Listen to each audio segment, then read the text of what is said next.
पहा विद्यार्थी मित्रांनो, आतापर्यंत आपण 5 क्वेश्चनचे 5 सेट घेतले, ज्याच्यामध्ये 60 प्रश्न कव्हर केलेले आहे.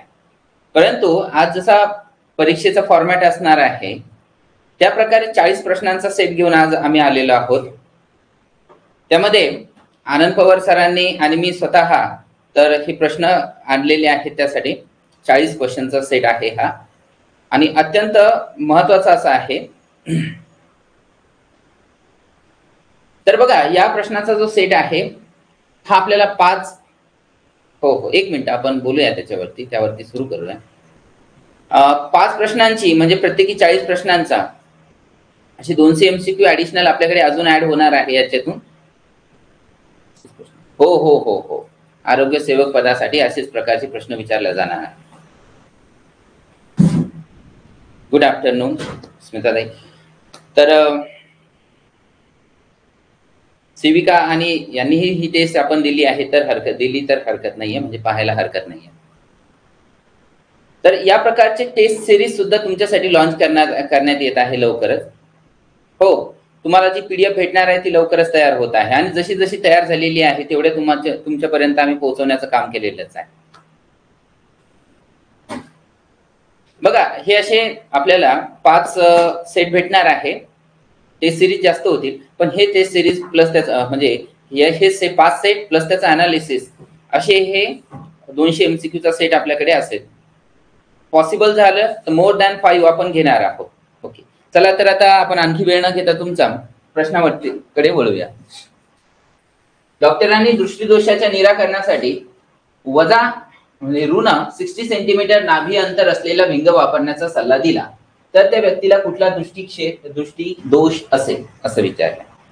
उत्तर येत आहे 1/3 निकट दृष्टिता. ओके, बरोबर आहे. परंतु आता याचा अनालिसिस करण्यासाठी तेही गरजेचं आहे आपल्याला, उत्तर जरी येत असेल पटकन. बघा, वजा 60 सेंटीमीटर हे नाभी अंतर आहे, म्हणजे ही त्याची फोकल लेंथ आहे. आणि कोणतं भिंग आहे की ज्याची फोकल लेंथ म्हणजे नाभी अंतर ऋण असते, तर ती आहे ही अंतर्गोल भिंग, ज्याला म्हणतो आपण कॉन्केव्ह लेन्स. याचे नाभी अंतर ऋण आहे. मग या भिंगाचा वापर होत असतो कोणत्या दृष्टी दोष दूर करण्यासाठी, तर तो म्हणजे निकट दृष्टिता. आणि या निकट दृष्टिता काय आहे की याच्यामध्ये काय होतं, जवळपासच्या वस्तू व्यवस्थित पाहता येतात, परंतु दूरच्या वस्तू पाहताना अडचण येते.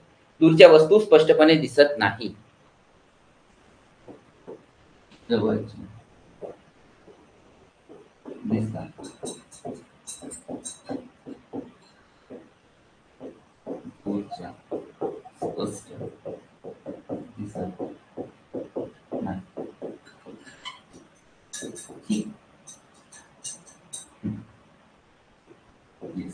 आता ज्यांना उत्तर पटकन मिळालं आहे, परंतु हे अनालिसिस सुद्धा होणार आहे त्याचं त्या प्रश्नाचं, त्यामुळे पुढच्या प्रश्नाला थोडंसं आपल्याला वेट करावं लागेल जरी तुम्हाला आलं. ठीक आहे, निकट दृष्टिता. Next one. प्रकाश किरण एका माध्यमातून दुसऱ्या माध्यमात प्रवेश करत असताना माध्यमाच्या सीमेवर लंबरूप आपत होतो, तर तो पर्याय काय? दुसऱ्या माध्यमात दिशा न बदलता सरळ प्रवेश करतो, स्तंभिकेकडे झुकतो, स्तंभिकेपासून दूर जातो, दुसऱ्या माध्यमात अजिबात प्रवेश करत नाही. सांगा, मॅक्सिमम उत्तर हे तुमच्याकडून आले पाहिजेत.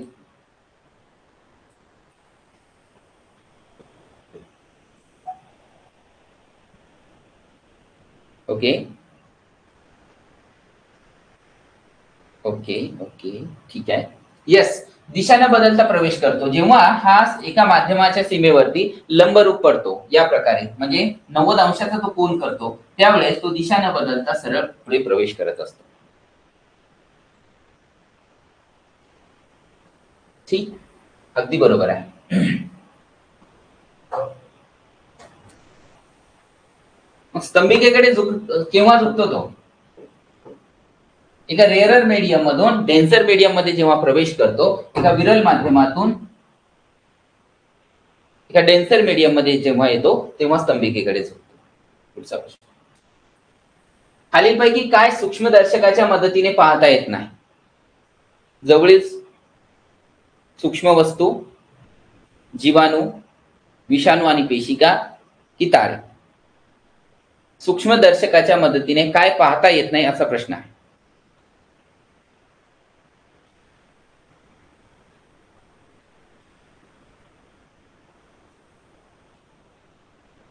बघा त्याच्या नावातच आहे सूक्ष्मदर्शक, म्हणजे अर्थातच आकाराने लहान असणाऱ्या वस्तू या पाहण्यासाठी सूक्ष्मदर्शकाचा वापर होत असेल. येस, करेक्ट आहे. तारे, तारे पाहता नाही येणार.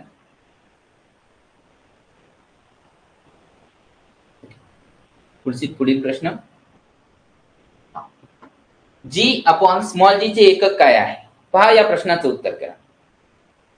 तारेसाठी दुर्बीण लागेल, टेलिस्कोप, त्यामुळे जी अपॉन जी. बघा एकदम उत्तम क्वालिटीचे, चांगल्या क्वालिटीचे प्रश्न आहे. प्रश्नांची रेंज आपण ऍव्हरेज आणि इझी, दोन्ही मॉडरेट, सर्व प्रकार इथे ठेवलेली आहे. खूप अवघडही नाही, डिफिकल्ट लेवल, आणि खूप इझी पण नाही, मॉडरेट.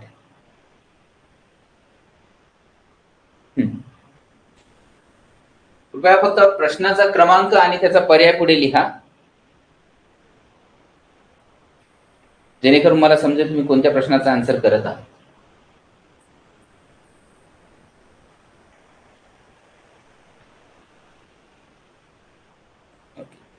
Good afternoon.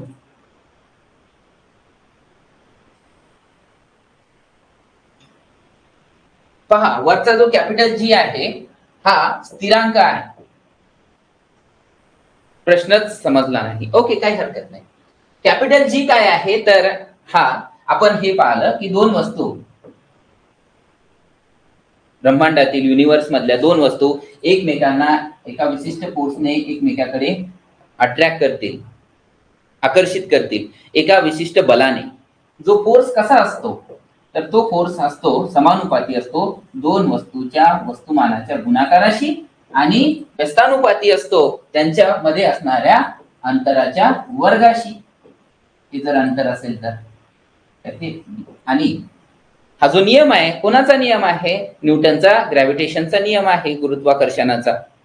मग इथून आपण हे समानुपातीचं चिन्ह काढण्यासाठी इथे एक स्थिरांकाने मल्टिप्लाय करतो, आणि तो स्थिरांक म्हणजे capital G, m1 m2 upon d चा स्क्वेअर. मग या कॅपिटल जी चं एकक काय आहे? या कॅपिटल जी चं एकक बनते, बघा या कॅपिटल जी चं, तर ते आहे, कॅपिटल जी चं एकक लिहितोय मी, न्यूटन मीटरचा वर्ग छेदामध्ये केजी चा वर्ग.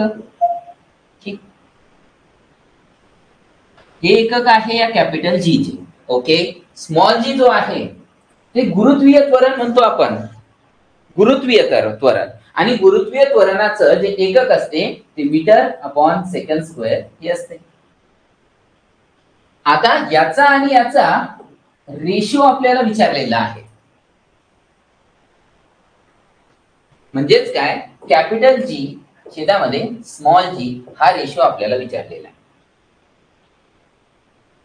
हा समजला, म्हणजे कॅल्क्युलेशन करून एक एक कॅन्सल करायचे आहेत. ओके, येस, राहील ते आन्सर. हा पहा आता हा न्यूटन मीटर स्क्वेअर छेदामध्ये केजी स्क्वेअर, ठीक आहे, आणि खाली जो आला तो metre upon second square.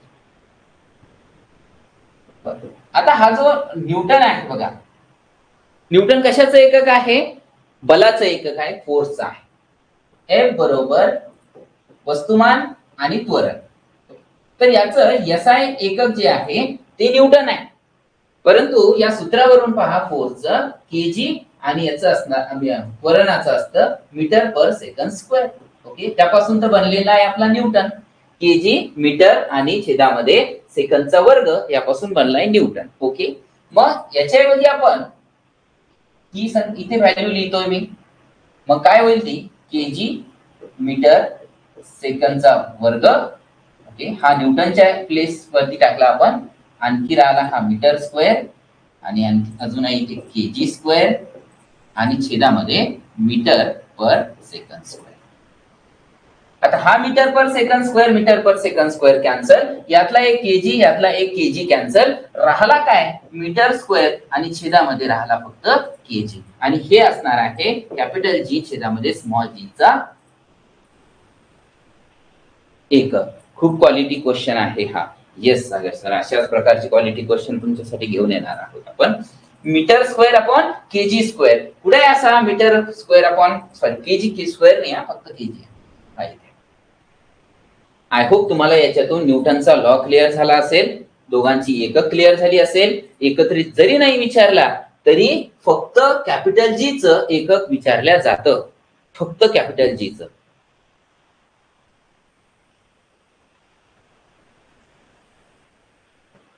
Okay, yes. आता पुढील प्रश्न पाहूया.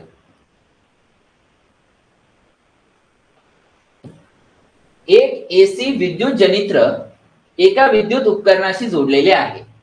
10 परिवलनामध्ये विद्युत उपकरणातील विद्युत धारेची दिशा किती वेळा बदलते, असं विचार.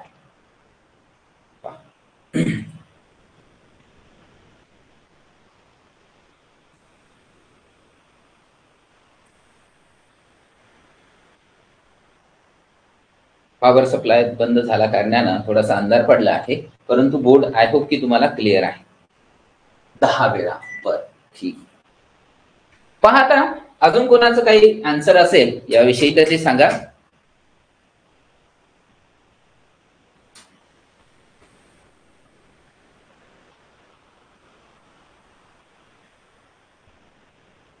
ओके, चला तर मग आता मी इथे सांगतो. विद्युत जनित्र जे आहे, विद्युत जनित्रामध्ये एका मॅग्नेटच्या 2 पोल्स मध्ये, ध्रुवामध्ये आपण आपली कॉईल जी आहे ती ठेवलेली असते.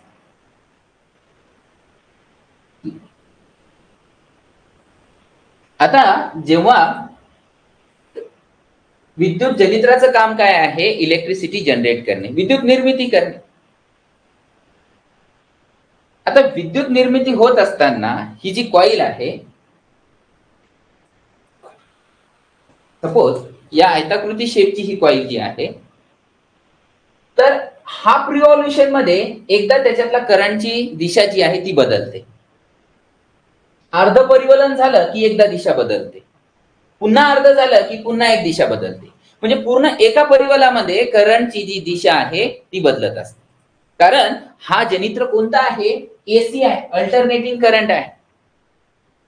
अल्टरनेटिंग म्हणजे बदलणारा करंट तो निर्माण करत असतो. एक दिष्टधारा आहे ज्याला आपण डीसी करंट म्हणतो, आणि दुसरा आहे एसी करंट, ज्याच्यामध्ये करंटची दिशा जी आहे ती बदलत राहते. हे जनित्र कोणतं आहे, एसी जनरेटर आहे. म्हणजे याचा अर्थ याच्यामध्ये करंटची दिशा बदलणार आहे वारंवार. तर या कॉइलच्या एका परिवलनामध्ये, अर्ध्या परिवलनानंतर एकदा दिशा बदलते, म्हणजे पुन्हा एकदा अर्ध्यानंतर पुन्हा एकदा बदलेल. म्हणजे टोटल एका परिवलनामध्ये कितीदा बदलली दिशा करंटची, 2दा बदलली. आता प्रश्नाचं उत्तर. जनरेटर कॉईल जेव्हा हा रोटेट होतो, फिरतो, परिवलन करतो, एका परिवलनामध्ये करंटची दिशा 2दा बदलते. मग अशा वेळा इथे किती परिवलन झालेले आहे, 10 परिवलन झालेले आहे. तर याचा अर्थ विद्युत धारेची दिशा किती वेळा बदलेल, 20 वेळा बदलेल.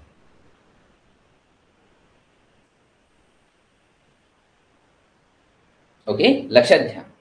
करंटची दिशा एका परिवलनामध्ये 2दा बदलते. मग तुम्हाला कितीही परिवलन दिले, इथे 10 दिले, पुढे 15 देते. मग डीसी असेल तर ओके, डीसी मध्ये करंटची दिशाच बदलत नाही, तो दिष्टधारा आहे. करंट एक तर कॉन्स्टंट भेटतो किंवा कमी जास्त अशा प्रकारचा भेटतो, दिशा बदलत नाही. पुढील प्रश्न. 17व्या गणातील मूलद्रव्यांना हॅलोजन म्हणतात कारण. प्रश्न हा अनेक प्लॅटफॉर्म वरती तुम्ही पाहिला असेल की 17व्या गणातील मूलद्रव्यांना काय म्हटलं जातं. सरळ ऑप्शन दिला जातो, हॅलोजन म्हटलं जातं. ओके, परंतु आपण थोडासा आणखी पुढे जाऊन प्रश्न बनवला आहे की त्यांना हॅलोजन का म्हटलं जातं. त्यांची संयुजा एक आहे म्हणून, ठीक आहे, त्यांची संयुजा एक आहे यात काही डाऊट नाही, परंतु त्यांना हॅलोजन म्हणण्यामागचं कारण आता आपण बघूया. संयुजा एक आहे त्याची, बरोबर आहे, परंतु हॅलोजन म्हणण्यामागचं कारण संयोजा एक आहे का की इतर काही दुसरं काही आहे ते जाणून घ्यायचंय.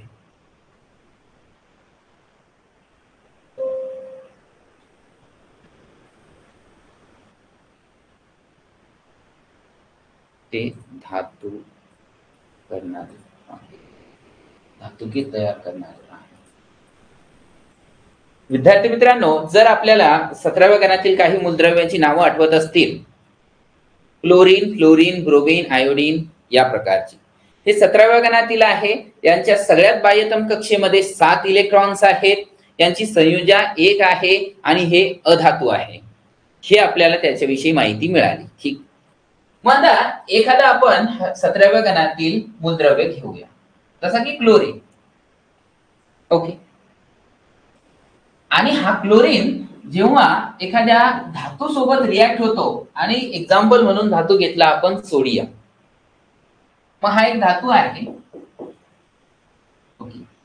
आणि जेव्हा यातील हा मूलद्रव्य धातू सोबत रिॲक्ट होतो तर NaCl तयार होईल, ते जे की एक क्षार आहे. मग हे 17व्या गणातील मूलद्रव्य जेव्हा धातूशी रिॲक्ट होतात, अभिक्रिया होते त्यांची, तेव्हा ते क्षार तयार करतात आणि म्हणून त्यांना हॅलोजन म्हणलं गेलेलं आहे. ओके, लक्षात घ्या.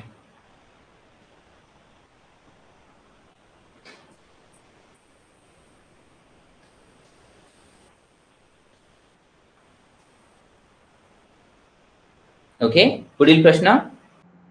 मित्रांनो, आरोग्य सेवक 40% आणि 50% साठी जिल्हा परिषद साठी तांत्रिकचा तुम्ही जर एखादा फास्ट ट्रॅक कोर्स आता शोधत असाल, ज्याच्यामध्ये तुम्हाला प्रश्नांची रिव्हिजन, ठीक आहे, टेस्ट सिरीजच्या माध्यमातून, व्हिडिओ एक्सप्लेनेशनच्या माध्यमातून आणि बुकच्या माध्यमातून, पीडीएफ बुकच्या माध्यमातून जर करायची असेल तर आपला हा जो 1100 प्रश्नसंचाचा कोर्स आहे 99 रुपयाचा, प्रवीण तेजनकर सरचा, तुम्ही जो परचेस करू शकता आनंद पॉवर अकॅडमी ऍपवर. हे जे तुमचे व्हिडिओ आहेत, सर्व 30 व्हिडिओ तुम्हाला त्याच्यामध्ये मिळणार आहे. 1111 प्रश्नांचं विश्लेषण आहे. 1111 तांत्रिक प्रश्नसंच, PDF book plus video explanation plus test series तांत्रिकची याच्यामध्ये अवेलेबल आहे. इथं तुम्ही बघू शकता काय काय कंटेंट तुम्हाला मिळणार आहे. हे बुक जे तुमचं, हे बुक सुद्धा 86 पानाचं, याची पीडीएफ तुम्ही मारू शकता आणि शेवटच्या काही दिवसामध्ये वाचू शकता. हे बुक आहे, या 30 व्हिडिओ एक्सप्लेनेशन आहे या 1111 प्रश्नांचं, आणि ऑनलाईन टेक्निकलची टेस्ट सिरीज सुद्धा आहे याच प्रश्नांची. हे सर्व फक्त तुम्हाला किती रुपयामध्ये मिळतंय? 99 रुपयामध्ये मिळतंय. सो तुम्ही जर अजून आपला हा कोर्स जॉईन केला नसेल, तुम्ही क्वालिटी बघू शकता. प्रवीण तेजनकर सरांनी कशा प्रकारचं एक्सप्लेनेशन याच्यामध्ये घेतलेलं आहे. हे सर्व 30 व्हिडिओ तुम्हाला ऍप मध्ये उपलब्ध आहे. काही युट्यूबवर सुद्धा आम्ही अवेलेबल करून दिलेले आहेत. सो ज्यांनी अजून हा 99 रुपयाचा कोर्स जॉईन केला नसेल, त्यांनी आनंद पवार अकॅडमी हे ऍप जे प्ले स्टोरवरून डाउनलोड करून हा कोर्स जे जॉईन करू शकता. याच्यामध्ये जर तुम्हाला काही अडचण असेल, प्ले स्टोरला ऍप आहे, त्याच्यामध्ये हा कोर्स तुम्हाला दिसेल. ठीक आहे. त्याच्यामध्ये जर तुम्हाला काही अडचण असेल तर माझा हा जो कॉन्टॅक्ट नंबर आहे त्याच्यावर तुम्ही मला कॉन्टॅक्ट करू शकता. सो ज्या विद्यार्थी मित्रांना हा कोर्स जॉईन करायचा असेल त्यांनी अवश्य जॉईन करून घ्या. हे सर्व व्हिडिओ त्याच्यामध्ये टाकलेले, पीडीएफ बुक पण आहे आणि ऑनलाईन टेस्ट सिरीज पण आहे.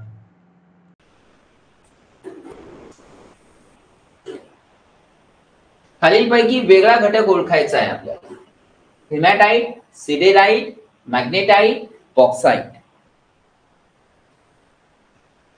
सांगा.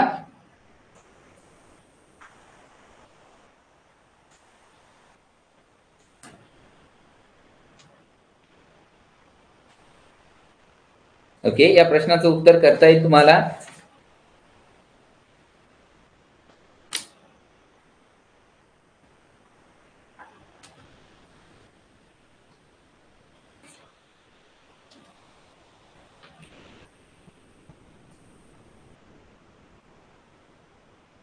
ओके, बॉक्साइट काय आहे विद्यार्थी मित्रांनो? तर हे ॲल्युमिनियमचं धातू क आहे.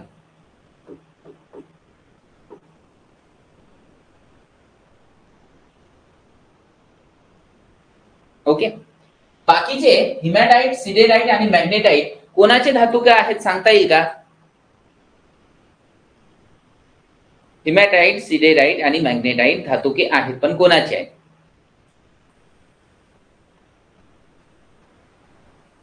उत्तर करेक्ट आहे बॉक्साइट.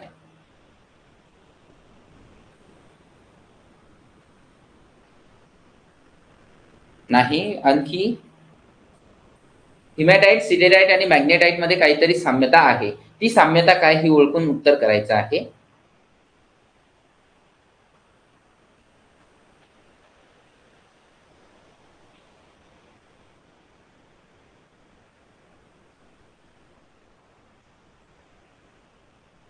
ओके. आयन लोखंडाचे धातुके आहेत, त्यामुळे हा वेगळा आहे.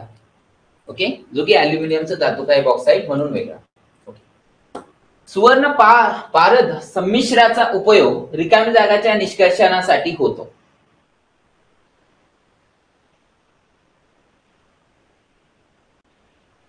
पहा, जेव्हा आता मिश्रण बनवतो आपण, आता मिश्र जे आहे तर त्याच्यामध्ये जर एक मूलद्रव्य हा मर्क्युरी असेल, पारा असेल, ओके, आणि दुसरा कुठलाही एखादा मूलद्रव्य असेल, तर यांच्या मिश्रणाला आपण काय म्हणत असतो? पारद संमिश्र म्हणत असतो.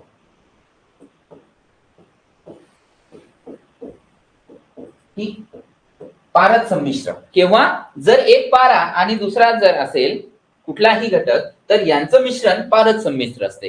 परंतु जो आपण मिक्स करायला घेतलाय तो कोणता असेल खालीलपैकी, जेणेकरून तयार होणारं जे पारद संमिश्र आहे की त्याला आपण सुवर्ण पारद संमिश्र म्हणू शकतो, जो की कशासाठी वापर होतो त्याचा. नावात आहे बघा त्याच्या,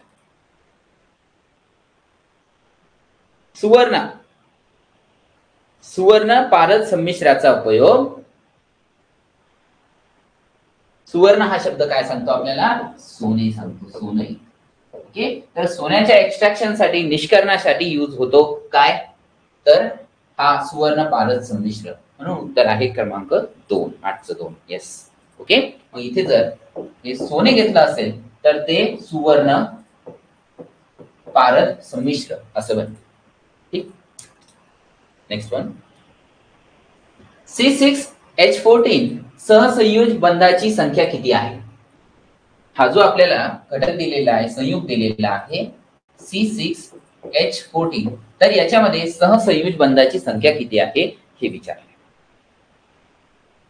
तर हा एक हायड्रोकार्बन आहे आणि 6 कार्बन वाला आहे, त्याच्या दुप्पट हायड्रोजन. ओके,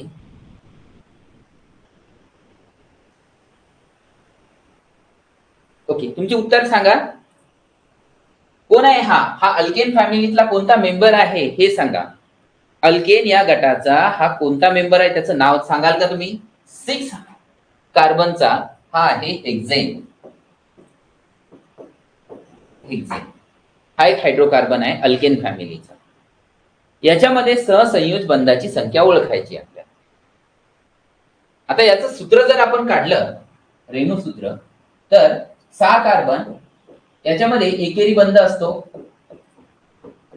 कार्बन कार्बन मध्ये एकेरी बंध असतो, कारण तो संपृक्त हायड्रोकार्बन आहे.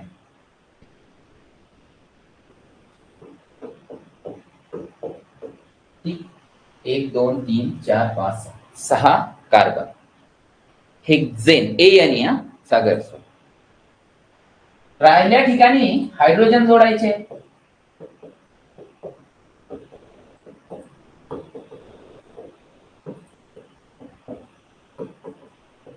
आणि आता मोजायचे सहसंयोज बंध, म्हणजे हे कोव्हॅलेंट बॉन्ड मोजायचे आहेत आपल्याला.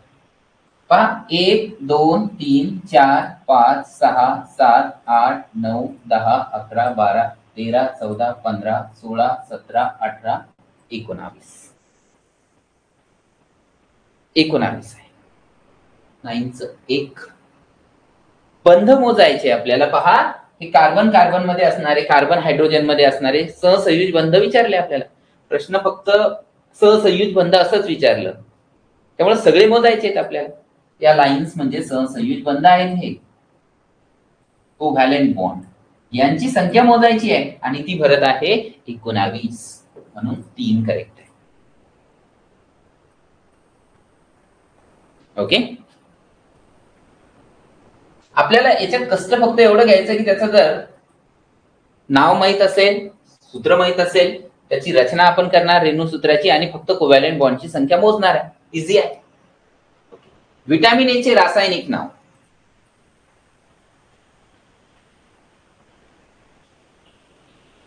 ज्या प्रश्नाचं उत्तर तुमच्याकडून अपेक्षित आहे, व्हिटॅमिन ए चे रासायनिक नाव काय आहे? रेटिनॉल. येस, रेटिनॉल हे आहे. मग थायमिन कोणाला म्हणतो आपण? कोणत्या व्हिटॅमिनला? व्हिटॅमिन B1,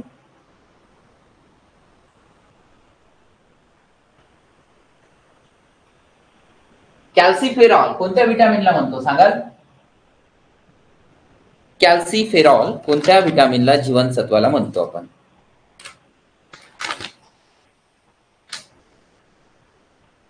येस, त्यांचं उत्तर करेक्ट केलंय तुम्ही. कॅल्सिफेरॉल.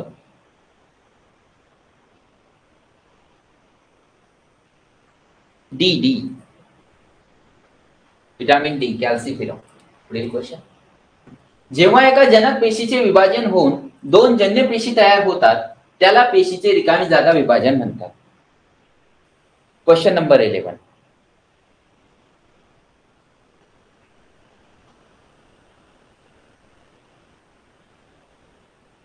पहा, एखादी जनक पेशी आहे, समजा ही एक जनक पेशी, यांच्यापासून किती सांगितलंय आपल्याला? 2 जन्य पेशी तयार झालेल्या आहे, डॉटर सेल्स, एका पॅरेंट सेल पासून. तर हे कोणत्या प्रकारच्या पेशी विभाजनात होते?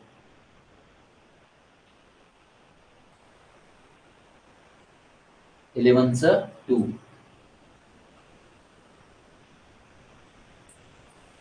बघा, पेशी विभाजनाचे 2 प्रकार आहे. एक सूत्री विभाजन आणि दुसरा आहे अर्धगोणसूत्री विभाजन.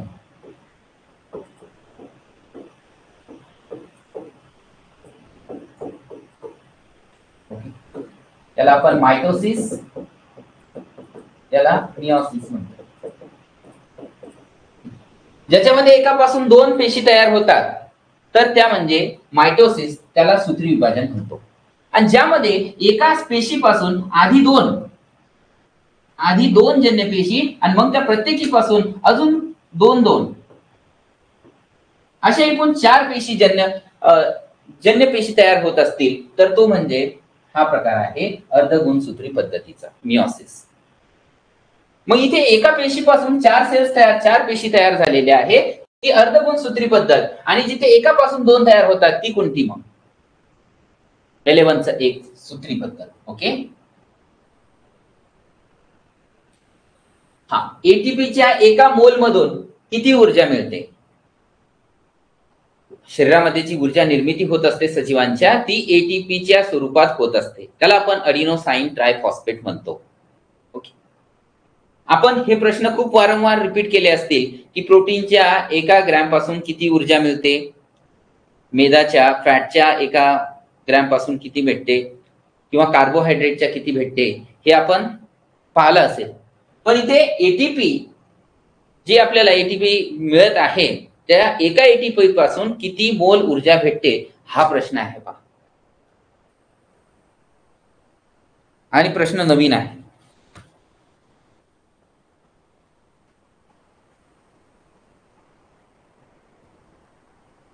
ओके.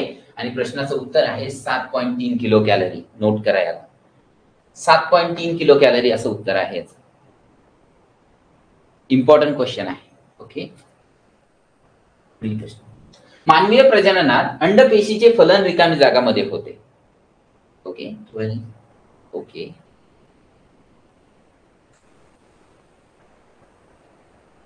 विद्यार्थी मित्रांनो, पहिल्या प्रश्नाचं उत्तर 7.3 आहे, हे करेक्ट करून घ्या.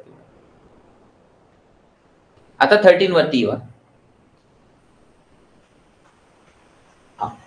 मानवीय प्रजननात अंडपेशीचे फलन रिकामी जागामध्ये होते.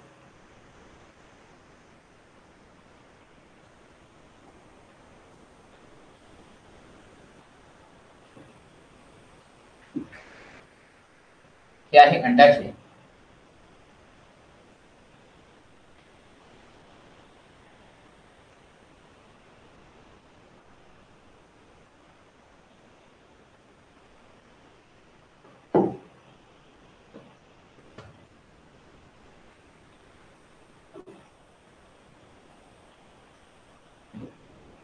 ओके, ठीक आहे. हा थोडासा भाग काढताना माझा चुकला, त्याला इरेज काही करत नाही, परंतु इकडच्या भागाचा वापर करूया आपण. 13चं 4. अंडपेशीचे फलन कुठे होते बघा. या अंडाशयातून ही जी अंडपेशी आहे ही रिलीज झाली, बाहेर पडली आणि या ट्यूब मध्ये आहे.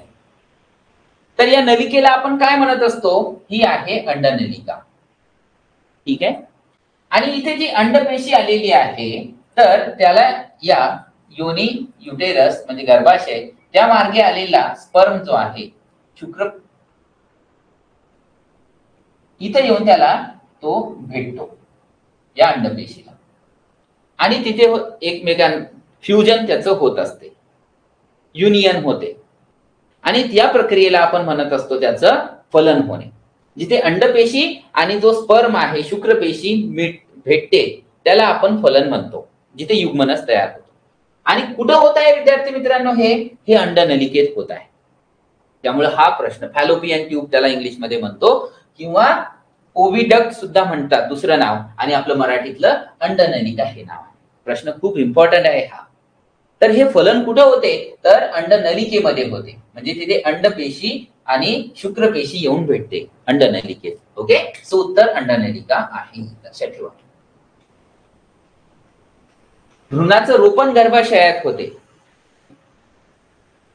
खालीलपैकी कोणती जीवनसत्वे जलविद्राव्य आहेत? वॉटर सोल्युबल विटामिन्स कोणकोणती आहेत?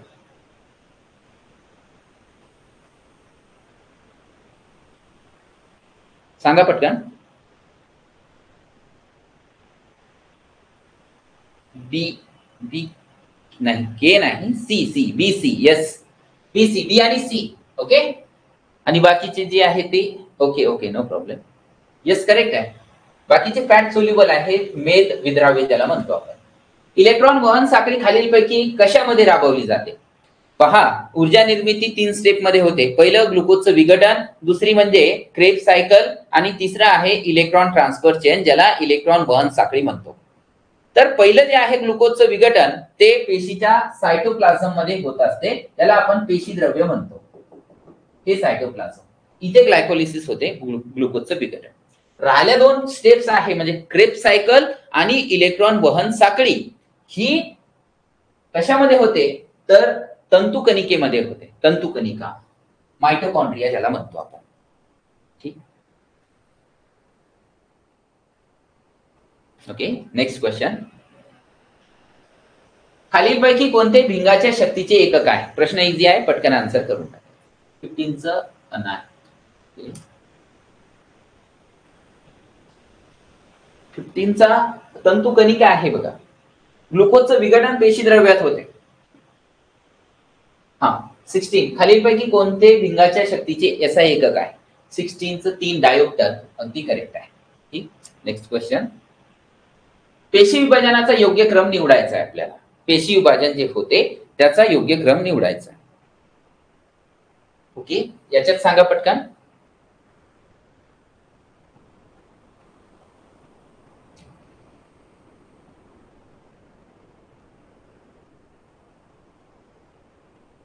बघा, अंत्यावस्था म्हणजे काहीतरी एंडिंग होणारी ही प्रोसेस असणार. अंत्यावस्था इथे आहे, इथे आहे. ठीक आहे. आणि एकदम सुरुवातीची अवस्था आहे, पूर्वीची अवस्था, पूर्वावस्था, म्हणजे या 2 आणि 4 पैकी पर्याय असणार आहे. आता कोणता? सॉरी, 2 मध्ये नाही, तर आता नाहीच आहे. अंत्यावस्था शेवट नाही, त्यामुळे हा नाहीच. मग राहिला कोणता? बघा, एकदम सुरुवात असणार आहे ती पूर्वावस्था, शेवट असणार आहे ती अंत्यावस्था.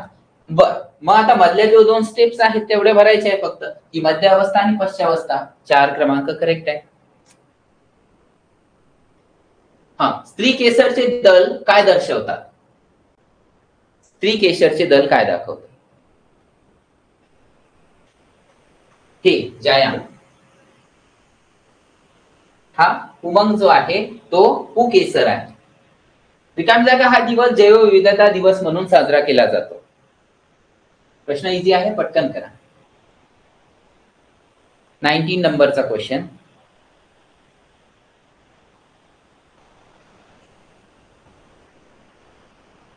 येस, 22 मे, 22 मे म्हणून 22 मे. खालीलपैकी कोणाचा समावेश दुर्मिळ प्रजाती रेअर स्पेसिस मध्ये होतो?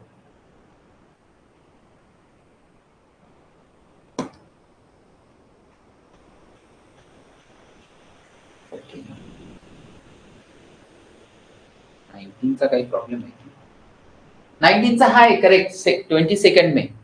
ओके, हा 20 चा पहा, रेअर दुर्मिळ प्रजाती कस्तुरी मृग.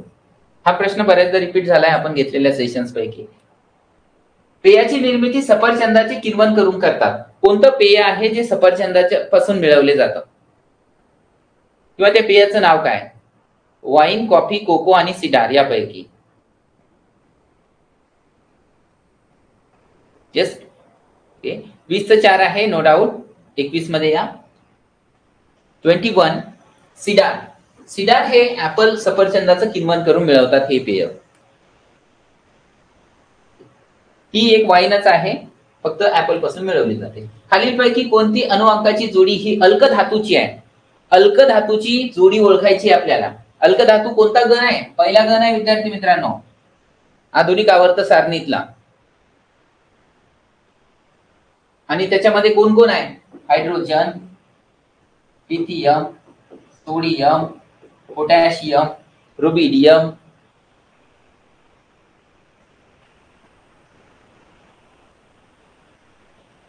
आता ओळखा. 3 आणि 4 वाले अणुअंक पहिल्या गणात येईल का? हा 3 वाला आहे, यात शंका नाही. पण 4 वाला इथं असणार आहे. 4 वाला इथे असेल, त्यामुळे हा नाही. आणि दुसरा पहा आता, हा सोडियम जो आहे तो 11 अणुअंक आहे त्याचा. 21चं 2 म्हणत आहात, कोणी 1 म्हणत आहे. ठीक आहे, पाहूया. सोडियम जो आहे त्याचा 11 अणुअंक आहे आणि त्याच्या सोबत कोण आहे? हा 19 वाला. तर 19 वाला हा पोटॅशियम. 11 आणि 9 पहिल्या गणात येतो, ज्यालाच आपण अल्क धातूचा गण म्हणतो.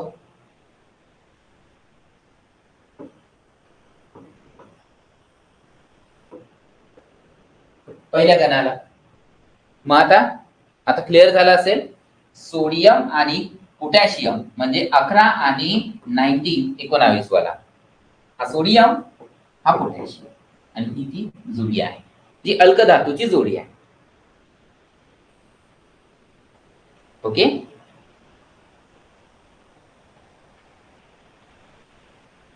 वळायचं पुढच्या प्रश्नाकडे. इका सिलिकॉन म्हणजेच काय? इका सिलिकॉन म्हणजे काय?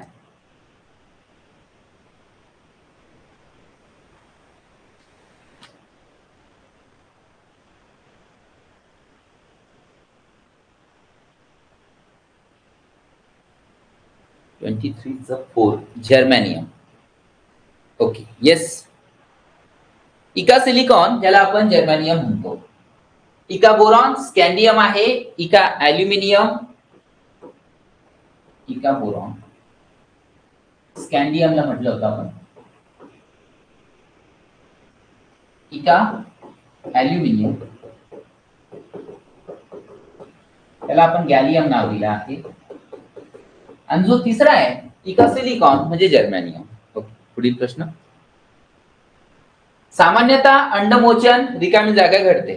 केव्हा घडते अंडमोचन? जे ऋतुचक्र आहे त्याच्या 14व्या दिवशी किंवा ऋतुचक्राच्या मध्यांतरी. कधी? ओव्ह्युलेशन ज्याला म्हणतो.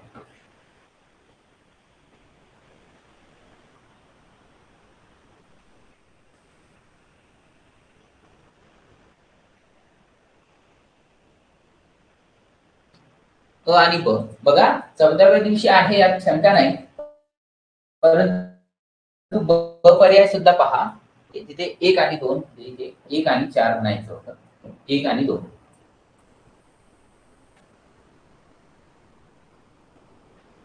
येस, हे बघा 14व्या दिवशी आणि ऋतुचक्राच्या मध्यांतरी ओव्ह्युलेशन घडते, त्याला अंडमोचन म्हणतो. दोन्ही अ आणि ब करेक्ट आहे. एंटमोफिली मध्ये परागकण रिकामी जागाच्या मदतीने होते. ट्रान्सफर होते असं प्रश्न आहे. पहा, फुलामध्ये हा जो स्टिग्मा आहे आणि हा जो अँथर आहे, तर इथून परागकण इथपर्यंत एंटमोफिली मध्ये कोणाच्या मदतीने जाते? झूम करा. ओके, ठीक आहे. झूम नाही होत ते, एवढं सफिशियंट आहे बघा, काही अडचण नाही आहे. ती एंटमोफिली.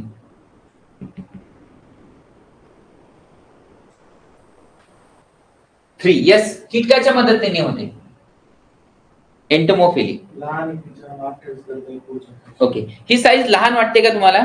म्हणजे या पुढचे, आता ही झूम नाही होणार आहे, परंतु पुढची जी आहे ती थोडस आम्हाला साईज वाढवता येईल त्याची.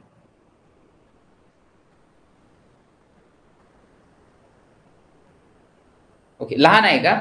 ओके, ठीक ठीक, पुढच्या वेळेस वाढून टाकूया. आता एवढी ऍडजस्ट करायची आहे तुम्हाला.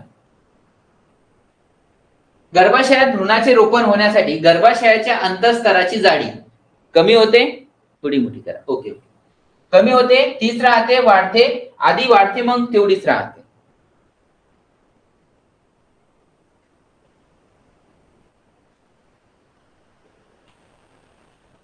गर्भाशयात भ्रूणाचे रोपण होण्यासाठी गर्भाशयाच्या अंतःस्तराची जाडी काय होते? म्हणजे जे गर्भाशयातलं एंडोमेट्रियम आहे, तर त्याची जाडी वाढते, कमी होते की काय होते ते सांगायचं. वाढते.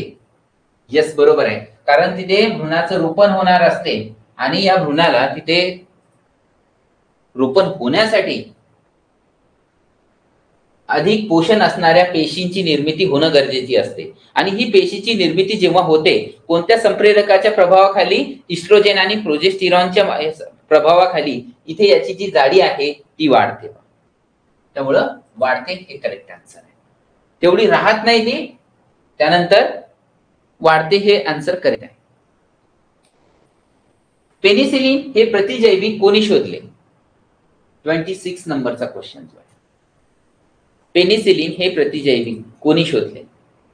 उत्तर सोपं आहे, पटकन होईल. पहिलं प्रतिजैविक शोधून काढलं ते अलेक्झांडर फ्लेमिंग यांनी, डॉक्टर अलेक्झांडर फ्लेमिंग. ओके, वळूया पुढच्या प्रश्नाकडे. मानव, वटवाघूळ, डॉल्फिन, शार्क यातला वेगळा घटक ओळखायचा आहे आपल्याला. वेगळा घटक 28 नंबर क्वेश्चन आहे. मानव, वटवाघूळ, डॉल्फिन आणि शार्क.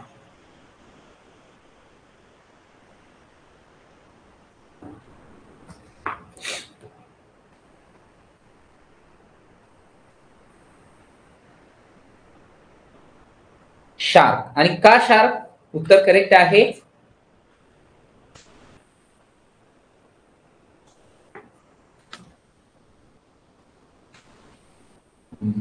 कुणी दोन करत आहे वटवाघूळ. शार्क सस्तन प्राणी नाहीये, बाकी सस्तन प्राणी आहे. मानव, डॉल्फिन, वटवाघूळ हे सस्तन प्राणी आहे, मॅमल्स गटातील, प्राणी वर्गातील. शार्क मात्र जो आहे तो मत्स्य प्राणी वर्गातला आहे, मत्स्य प्राणी वर्गातला. ठीक, त्यामुळे हा वेगळा घटक आहे. आय होप क्लिअर असेल. Next question. 4 डिग्री सेल्सिअस ला पाण्याचे आकारमान सर्वात रिकामी जागा व घनता सर्वात रिकामी जागा असते.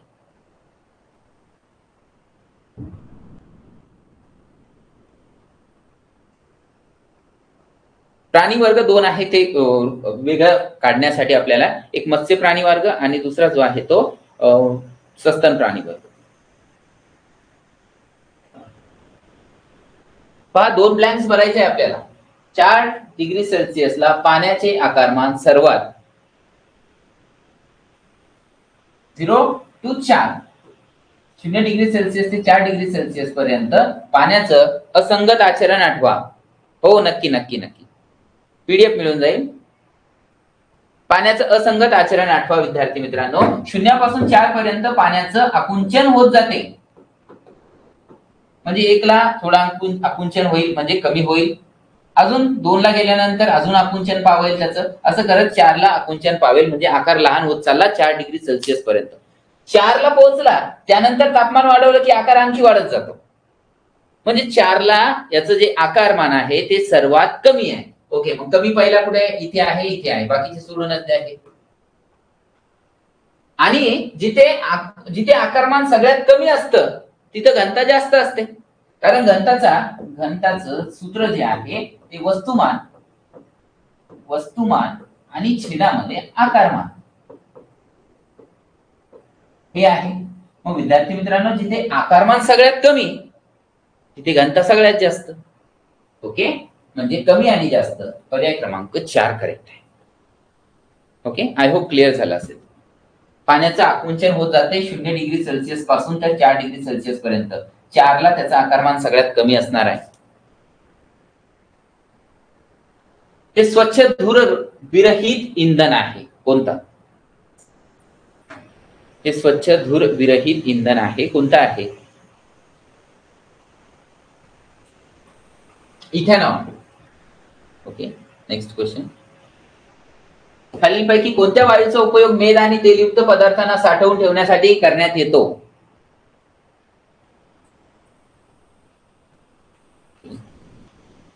मागचा आन्सर करत आहात तुम्ही. येस, करेक्ट आहे तो. आता 31 वरती या.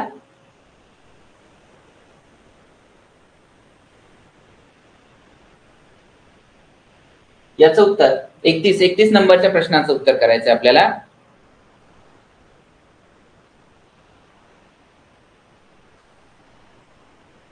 विद्यार्थी मित्रांनो, आपण जी रॅन्सिडिटी आहे, खवीटपणा ज्याला म्हणतो, तो खवीटपणा टाळण्यासाठी आपण अँटीऑक्सिडंट म्हणजे प्रतिऑक्सिडीकारक जे आहे ते वापरत असतो. जसं चिप्सचे पाकिट आहे, खूप सारा वायू त्याच्यामध्ये भरलेला असतो. हो, मिक्स आहे. भाग 1, 2 दोन्ही आहे. आपला जो पेपरचा पॅटर्न असणार आहे त्या प्रकारचे हे 40 क्वेश्चन आहे तुमच्यासाठी आणलेले. दोन्ही मिक्स आहे त्यामध्ये. भाग 1 भाग 2 म्हटल्यापेक्षा जो आवश्यक डाटा आहे आपल्याला, जे प्रश्न आहे ते गरजेचे आहे ते आणलेले आहे. विद्यार्थी मित्रांनो, ऑक्सिजन येणारच नाही, कारण ऑक्सिजनने ते आणखी त्याचं ऑक्सिडीकरण होईल आणि खवीटपणा येईल. त्याच्या खवीटपणा होऊ नये त्याच्यासाठी नायट्रोजन हा काम करत असतो अँटीऑक्सिडंट म्हणून. आणि म्हणून आपण हा नायट्रोजन वायू जो आहे तो वापरतो. लक्षात घ्या, नायट्रोजन आहे, नायट्रोजन. ते खाद्यपदार्थाचे पॅकेट्स वगैरे असतात, वेफर्स वगैरे, तर तेही खवीट होऊ नये त्याच्यासाठी त्याच्यामध्ये एक गॅस भरलेला असतो, तो म्हणजे अँटीऑक्सिडंट, ज्याला नायट्रोजन ठेवलेला असतो. अंतर्गोल भिंगामुळे मिळणारी प्रतिमा नेहमीच कशी असते? अंतर्गोल भिंग याच्यामुळे मिळणारी प्रतिमा नेहमीच कशी असते? ऑलवेज.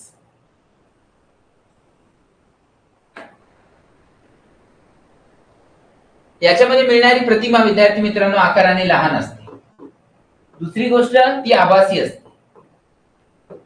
आणि तिसरं म्हणजे काय, तर ती सुलट असते, म्हणजे सरळ असते.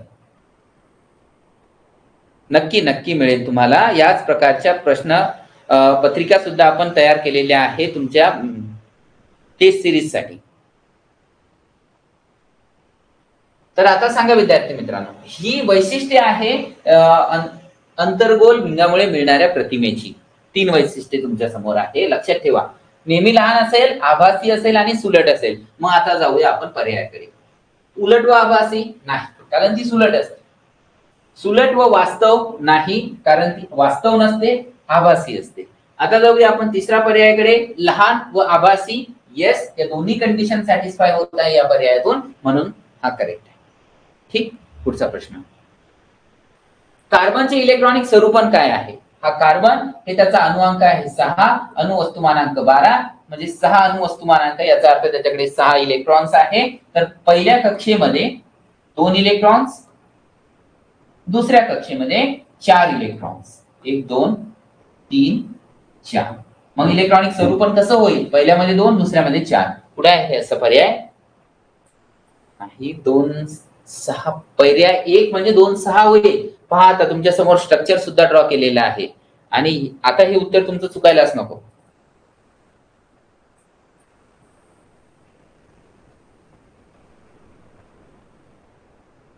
दोन 4 टोटल 6 इलेक्ट्रॉन आहे. पहिल्या कक्षेत 2, दुसऱ्या कक्षेत 4. येस. पुढचा प्रश्न. हा, टिंचर आयोडीन हे आयोडीनचे रिकामी जागा मधील द्रावण आहे. आयोडीन आणि आणखी काय घेतलं जातं की ज्याच्यातून आपण टिंचर आयोडीन बनवतो?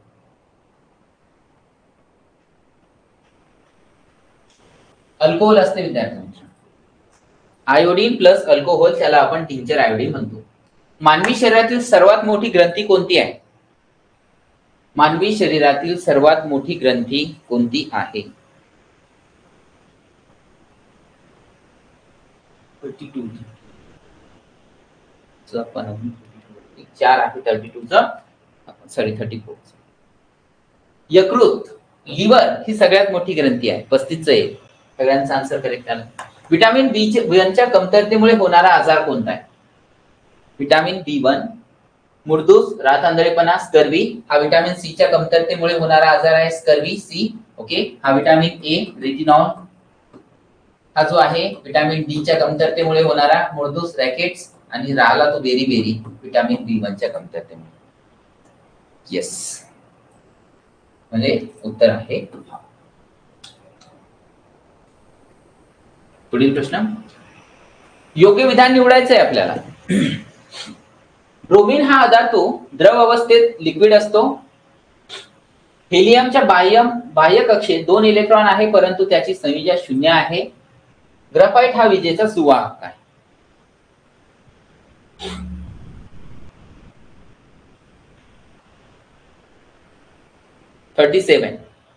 ब्रोमीन हा एकमेव अधातू आहे.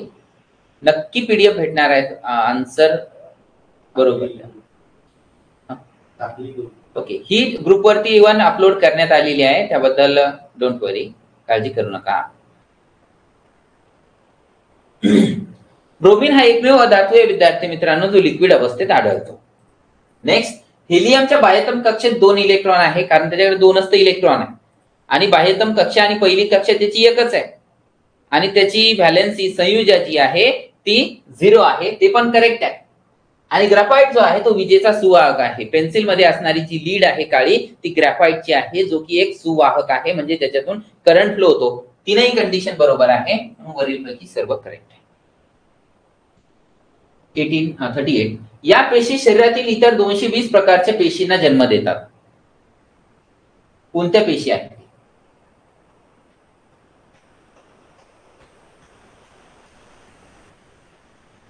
या पेशी शरीरातील इतर 220 पेशींना जन्म देतात. 38 नंबरचा क्वेश्चन आहे. भ्रूणीय मूलपेशी. मूलपेशी 2 प्रकारच्या, एक भ्रूणीय, दुसरा वयस्क मूलपेशी. परंतु या फार उपयोगी आहेत, ज्या शरीरातील इतर 220 पेशींना जन्म देऊ शकतात. मलेरियाचा प्रादुर्भाव कशामुळे होतो? प्रोटोझोआ, जीवाणू, विषाणू की कवकामुळे?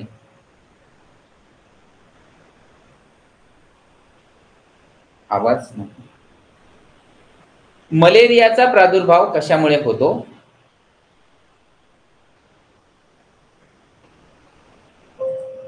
Yes, protozoa. डासापासून त्याचा प्रादुर्भाव हे स्प्रेड होतो हा आजार. स्कर्वी हा आजार रिकामी जागाच्या अभावामुळे होतो. मगाशीच आला होता, म्हणजे एक प्रश्न आला होता, त्याच्यामध्ये आपण याची चर्चा केली. फक्त तिथे व्हिटॅमिनचं नाव घेतलं होतं, इथे थोडं वेगळं नाव घेतलं. अनाफिलस मस्किटो, हो तो बरोबर आहे. मलेरियाचं संक्रमण करून आणणारा जो आहे डास.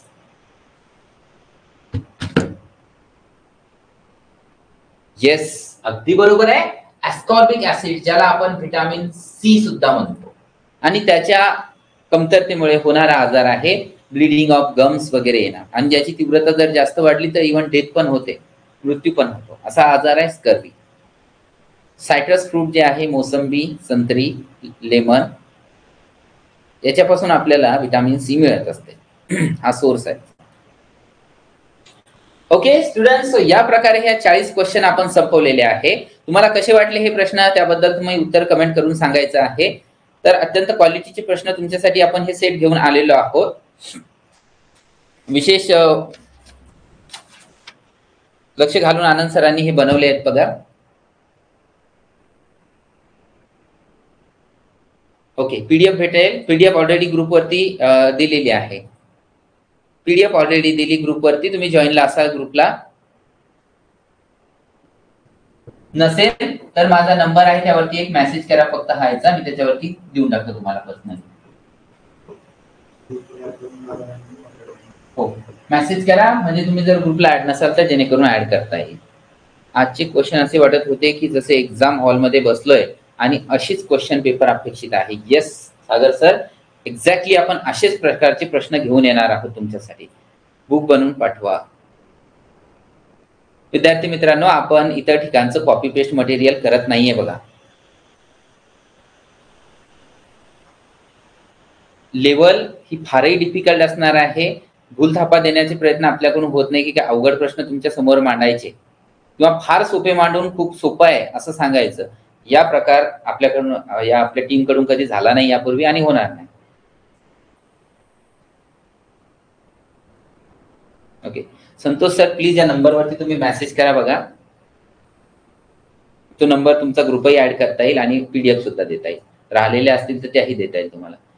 हो हो हो नक्की. फक्त मला या मेसेजवरती तुमचं नाव एकदा या ग्रुप या नंबरवरती मेसेज करून तुमचं नाव पूर्ण करा. ओके विद्यार्थी मित्रांनो, तर अशा प्रकारे आपण हा प्रश्नाचा सेट संपवलेला आहे. तर आता आपण इथे थांबूया. Thank you all of you. तर आपला सेशन आता डिरेक्टली मंडेला सोमवारी होईल. मध्ये आरोग्य सेविकेचे सेशन होणार आहे. वर्षाताई एक्झाम आली आहे सर? नाही, वेळ आहे अजून. तर येणारे 2 दिवस हे आरोग्य सेविकेसाठी सेशन्स होतील आनंद सरांद्वारे. ओके, आपला सेशन हा डिरेक्टली सोमवारी होणार आहे आता. ओके, तोपर्यंत काही अडचणी असतील तर या ग्रुप या प्रश्न या मेसेज करून काय विचारू शकता तुम्ही. थँक्यू.